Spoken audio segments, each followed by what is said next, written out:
I went to the historic mansions of Newport, Rhode Island.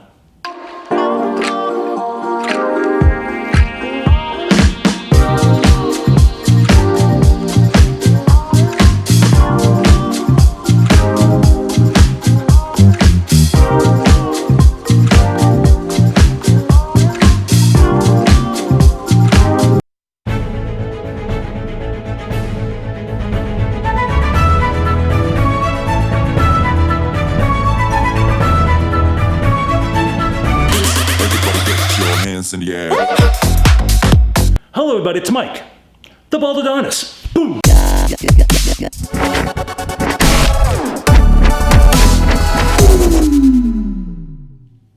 Hello everybody, my name is Mike the Baldadonis and I talk about many different topics. Sharing life experiences, one video at a time is my motto. I talk about being 21 years old, going to prison for 5 years and 3 months on a first-time drug offense. Only to get out unhappy with my body, I decided to do steroids, gained 105 pounds of pure muscle, to have a heart attack and other steroid-related health issues. Currently, I deal with migraines and vertigo due to today's environmental pollution, today's foods, and VOCs, volatile organic compounds that are in our own home and our vehicles. I have Gary from the gym. He talks about conspiracy theories. My mentor is Dr. Peter Pococo. The reason why I am on YouTube, he talks about inspiration. I talk about cars. Cars are my hobby, and I bring you guys along showing you the pros and cons of each vehicle that I own or that I buy. I also bring other people on board sharing their interesting life experiences as well. Okay guys, so on my videos, I talk about me having vertigo and migraines due to environmental pollution, today's foods, and VOCs. Now, for 6 years, I've been dealing with this debilitating illness. It came out of nowhere. I've been in the car business for quite a long time, 22 plus years. I had many hot rods, motorcycles, you name it, I built it. But something happened to me and my world changed. And for 6 years, I've been miserable, seeing all kinds of doctors, living in hell because of my vertigo. Think about being on an amusement ride and getting off and being dizzy all the time for 6 years, trying to take a shower, trying to eat, trying to go food shopping. Your daily life is a total mess. That's what I've been dealing with for 6 years. Last year, it started to get a little bit better. I learned how to change my foods. I eat all organic, all gluten-free, no dairy. I have no GMOs. I learned over the years what I can and cannot eat, and I deal with everything else like VOCs. I try to get everything as clean as possible in my living conditions to be normal. That takes a long time to figure out. So I try to be inspirational to whoever is watching these videos. If I'm able to take my life back and get outside and try to enjoy myself, because for 6 years I just couldn't do anything. I just couldn't. So I missed out on so many things, just like whoever's maybe watching this video. Now, I take you guys along with me on every adventure.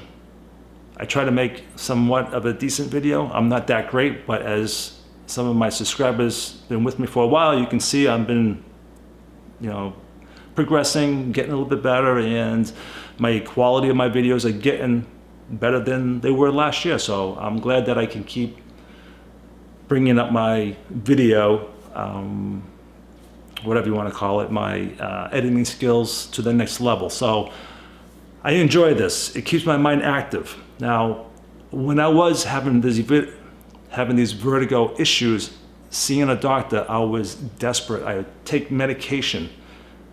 And next thing you know, I'm having suicidal thoughts from medications. I will be talking about that in upcoming videos. I'm ready to talk about it. It took me 2 years to be on YouTube to help me with this issue. So having vertigo and suicidal thoughts and trigger points because of this, life really was unbearable and frustrating and scary.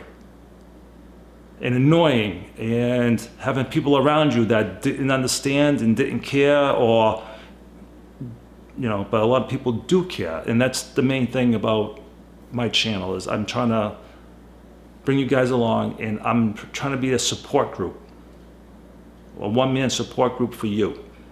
I want you to do what I can do, is take your life back. I don't care if it's for 15 minutes, 2 hours, whatever the case may be, whatever you can handle. That's what I want to promote and try to help somebody else be encouraged. So, with that said, doing all my little trips that I do, you don't have to go anywhere far. Just stay local and see the local spots. Me, I happen to live in the Boston area, and I live in a lot of historic towns, and the seacoast has everything. There's a lot of history here in New England. So I got lucky in that way. So I called up my Aunt Michelle. Now you're gonna see my Aunt Michelle a little bit here and there in these clips. She's only a couple of years older than me. She looks great for 53 years old, so good for you, Michelle. And I want to thank you, Michelle, for suggesting going to Rhode Island, because I was thinking about going to Boston and doing something for New Year's Eve, but I'd never been to the mansions. So that's what we did Friday afternoon. So Michelle, thank you very much. I appreciate it. We had a great time. I don't spend a lot of time with you, so it was great to be one-on-one with my favorite aunt. One of my favorite aunts, right? That's right. So on Friday, me and Michelle, we went down to Rhode Island, check out the mansions. I'm not gonna bore you with a lot of statistics, but just a few things. We went to look at 4 mansions. 2 of them, the Breakers and the Marble House, were built by Vanderbilt, and he owned all the railroads and the shipping back in the day. The other one is the Elms, and that was owned by Edward Berwin, and he was a co-baron. Also, the Rosecliff, which was owned and built by Teresa Fair. Her dad was in the silver business, so you heard of the gold rush. There was also a silver rush, and that was back in Nevada, and she inherited all his money. So there you go. All these homes were built for like $12.5 million up to $28 million in today's money. So let's think about that for a second.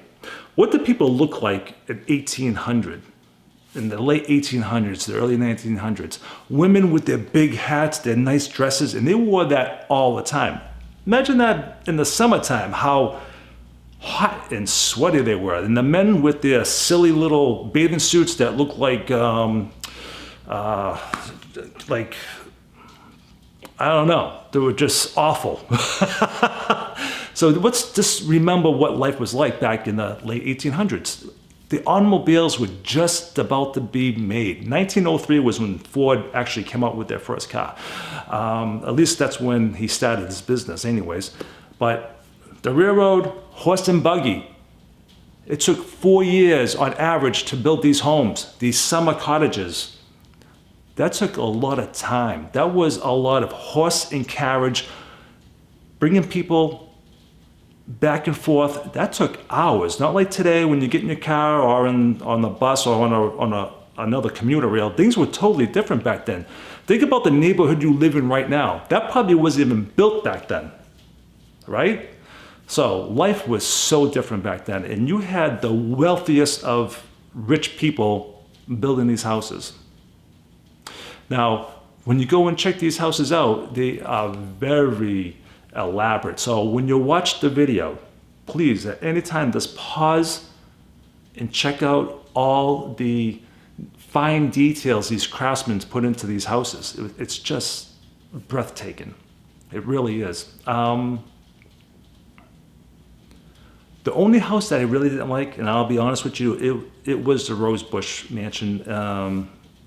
It just lacked what the other 3 had. It didn't have any style, didn't have really anything, to be honest with you. It looked like it was falling apart. It just didn't feel like it was kept. But again, this is winter. This was just the other day. So in the summertime, with all the gardens and everything in bloom, it must look really pretty. I imagine it would be, but Well, I just think that was my least favorite of the three. The other three, oh my goodness, you're gonna enjoy watching what I made for you. They're small, little 3-minute videos, you know, and please enjoy the videos. And again, take your life back, get outside, and do something.